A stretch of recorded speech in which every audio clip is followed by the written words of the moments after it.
ये वो विषय है जो देश की हर महिला के दिल के का ही विषय है, इसलिए आज इस पे बोलने का मौका मिले, इसके लिए मैं आपकी फिर से आभारी हूँ।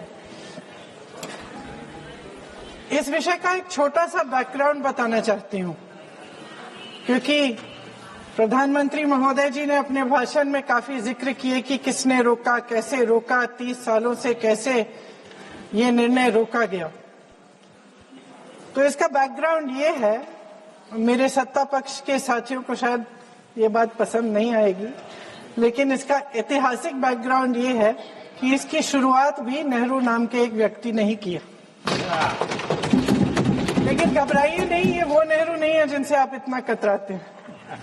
ये उनके पिताजी मोतीलाल नेहरू जी ने एक रिपोर्ट तैयार की थी 1928 में, और उस प्रतिवेदन को उन्होंने कांग्रेस पार्टी की कार्य समिति को दिया था। वो एक समिति के अध्यक्ष थे, उसमें उन्होंने 19 मूल अधिकारों की सूची बनाई थी। 1931 में सरदार पटेल जी की अध्यक्षता में कांग्रेस अधिवेशन हुआ था कराची में। उस कराची अधिवेशन में इस प्रस्ताव को पारित किया गया और वहीं से ये शुरुआत हुई कि महिलाओं का समान अधिकार हमारे देश की राजनीति में शामिल हुआ। उसी समय 1 वोट 1 सिटीजन 1 वैल्यू का सिद्धांत भी हमारी राजनीति में स्थापित हुआ। आपको ताज्जुब होगा ये जानकर कि जबकि इस सिद्धांत की वजह से हमारे देश में महिलाओं को वोट देने का अधिकार आजादी के पहले दिन से मिला, अमेरिका जैसे देश में ये अधिकार उन्हें इस अधिकार के लिए 150 साल इंतजार करना पड़ा, संघर्ष करना पड़ा। हमारे देश की राजनीतिक व्यवस्था में महिला आरक्षण लागू करना भी दुनिया में एक ऐसा ही अनोखा कदम था। पंचायतों और नगर पालिकाओं में 33% आरक्षण का प्रावधान भी भारतीय राष्ट्रीय कांग्रेस की सरकार ने स्वर्गीय राजीव गांधी जी के नेतृत्व में सदन पटल पर पहली बार पेश किया, मगर उस समय ये प्रावधान पारित नहीं हो पाया। आज आदरणीय प्रधानमंत्री महोदय जी ने भी इसका जिक्र किया, लेकिन हमेशा की तरह उन्होंने आधी बात बोल दी। उन्होंने कहा, सदन को ये बताया कि विरोध करने वाले कौन थे, उन्होंने ये नहीं बताया। उन्होंने कहा कि इसका विरोध हुआ, कौन किसने विरोध किया और नहीं बताया। विरोध तो आप ही ने किया था, भाजपा। कुछ सालों बाद स्वर्गीय श्री पीवी नरसिम्हा राव जी के नेतृत्व में कांग्रेस सरकार ने इस कानून को सदन में पारित करके लागू किया। आज अपने भाषण में प्रधानमंत्री जी ने जब पंचायत की आंदोलित महिलाओं का जिक्र किया, तो ये समझ लीजिए कि इस कदम के चलते ही आज 40 लाख पंचायत प्रतिनिधियों में से 15 लाख महिलाएं हमारे लोकतंत्र में भागीदार हैं। 2018 में आदरणीय श्री राहुल गांधी जी ने मोदी जी को एक पत्र लिखा, और उस पत्र में उन्होंने कहा कि ये महिला का जो आरक्षण है ये 2019 तक लागू हो जाना चाहिए। मुझे लगता है कि यहाँ आकर प्रधानमंत्री जी राहुल जी का मजाक तो बना लेते हैं, लेकिन घर जाके उनकी बातों पर गौर करते हैं, क्योंकि हम आज उसी बात पर चर्चा कर रहे हैं। वैसे आज प्रधानमंत्री जी की बातों से ये लगा कि भाजपा ही महिला आरक्षण के चैंपियन, प्रस्तावक और सबसे बड़े समर्थक रहे हैं। इनके पूरे भाषण में यही बात थी, जबकि ये कह रहे थे कि इन्हें इसका श्रेय नहीं चाहिए। कोई भी महिला आपको बता देगी कि बार बार बहकाने वाले पुरुषों को महिलाएं झट से पहचान लेती हैं। थोड़ी सावधानी बरत लीजिए, पकड़े जाएंगे। आखिर जब 2023 में राहुल जी के पत्र को पढ़ने के कुछ सालों बाद, हाँ, उसके बाद पढ़ लिया। आखिर जब 2023 में आदरणीय प्रधानमंत्री नरेंद्र मोदी जी की सरकार ने यह अधिनियम सर्वसहमति से पारित किया, तब भारतीय राष्ट्रीय कांग्रेस ने अपनी विचारधारा के अनुकूल इसका पूरा समर्थन किया। आज भी इसमें कोई शक नहीं होना चाहिए कि भारतीय राष्ट्रीय कांग्रेस महिला आरक्षण के पक्ष में डट कर खड़ी है और खड़ी रहेगी।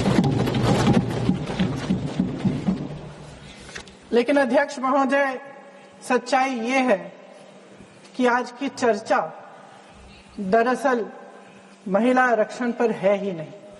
जो विधेयक के सरकार ने पेश किया है, उसका प्रारूप हमने पढ़ा, उससे पूरी चर्चा ही बदल गई है। उनकी सरकार के इस विधेयक का सार सुनिए। सबसे पहले इसमें लिखा है कि संसद में महिला आरक्षण 2029 तक लागू होना चाहिए। अब सहमत है। फिर कहा गया है कि इसे लागू करने के लिए लोकसभा सदस्यों की संख्या 50% बढ़ानी पड़ेगी।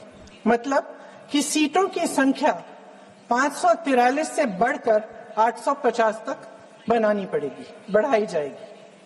और इन सीटों को बढ़ाने के लिए एक परिसीमन आयोग बनाया जाएगा, जो 2011 की जनगणना को आधार बनाकर ये कार्य करेगा। ऊपर से इसमें कोई आपत्तिजनक बात नहीं लगती, मगर इसे गहराई से समझा जाए तो इसका असली मकसद उभरता है। वे राजनीति की बू जिसका जिक्र प्रधानमंत्री महोदय ने किया, वे राजनीति की बू इसमें पूरी तरह से घुली हुई है। दरअसल इसी सरकार ने महिला आरक्षण का जो विधेयक सर्वसहमति से 2023 में पारित कराया था, उसमें दो चीजें थी जो इस विधेयक में नहीं है। उसमें लिखा था कि इसे लागू करने से पहले नई जनगणना और परिसीमन कराई जाएगी। अब अचानक क्या हो गया? मन बदल गया। वही सरकार पुराने आंकड़ों के आधार पर क्यों आगे बढ़ना चाह रही है और इतनी जल्दबाजी क्यों? आखिर जब 2023 में राहुल जी के पत्र को पढ़ने के कुछ सालों बाद, हाँ, उसके बाद पढ़ लिया। आखिर जब 2023 में आदरणीय प्रधानमंत्री नरेंद्र मोदी जी की सरकार ने यह अधिनियम सर्वसहमति से पारित किया, तब भारतीय राष्ट्रीय कांग्रेस ने अपनी विचारधारा के अनुकूल इसका पूरा समर्थन किया। आज भी इसमें कोई शक नहीं होना चाहिए कि भारतीय राष्ट्रीय कांग्रेस महिला आरक्षण के पक्ष में डट कर खड़ी है और खड़ी रहेगी। लेकिन अध्यक्ष महोदय, सच्चाई ये है कि आज की चर्चा दरअसल महिला आरक्षण पर है ही नहीं। जो विधेयक के सरकार ने पेश किया है, उसका प्रारूप हमने पढ़ा, उससे पूरी चर्चा ही बदल गई है। उनकी सरकार के इस विधेयक का सार सुनिए। सबसे पहले इसमें लिखा है कि संसद में महिला आरक्षण 2029 तक लागू होना चाहिए। अब सहमत है। फिर कहा गया है कि इसे लागू करने के लिए लोकसभा सदस्यों की संख्या 50% बढ़ानी पड़ेगी। मतलब कि सीटों की संख्या 543 से बढ़कर 850 तक बढ़ाई जाएगी। और इन सीटों को बढ़ाने के लिए एक परिसीमन आयोग बनाया जाएगा, जो 2011 की जनगणना को आधार बनाकर ये कार्य करेगा। ऊपर से इसमें कोई आपत्तिजनक बात नहीं लगती, मगर इसे गहराई से समझा जाए तो इसका असली मकसद उभरता है। वे राजनीति की बू जिसका जिक्र प्रधानमंत्री महोदय ने किया, वे राजनीति की बू इसमें पूरी तरह से घुली हुई है। दरअसल इसी सरकार ने महिला आरक्षण का जो विधेयक सर्वसहमति से 2023 में पारित कराया था, उसमें दो चीजें थी जो इस विधेयक में नहीं है। उसमें लिखा था कि इसे लागू करने से पहले नई जनगणना और परसीमन कराई जाएगी। अब अचानक क्या हो गया? मन बदल गया? वही सरकार पुराने आंकड़ों के आधार पर क्यों आगे बढ़ना चाह रही है और इतनी जल्दबाजी क्यों?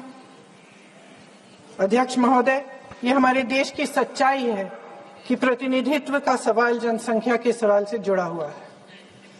जब तक जातीय जनगणना नहीं होती, सभी वर्गों को उचित प्रतिनिधित्व नहीं मिल सकता। यह अनिवार्य है। ये सरकार 2011 की जनगणना पर आगे बढ़ना इसलिए चाहती है क्योंकि इस जनगणना में ओबीसी वर्ग की संख्या ही नहीं है।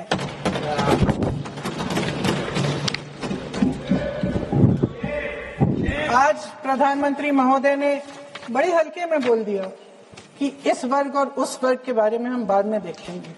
कौन सा इस वर्ग, कौन सा उस वर्ग? ओबीसी वर्ग की बात कर रहे थे कि हम बाद में ही देख लेंगे इसके बारे में। ये हल्के में नहीं लेना चाहिए अध्यक्ष महोदय। एक बहुत बड़ी संख्या है, एक पूरे वर्ग का परिश्रम है, एक पूरे वर्ग का संघर्ष है।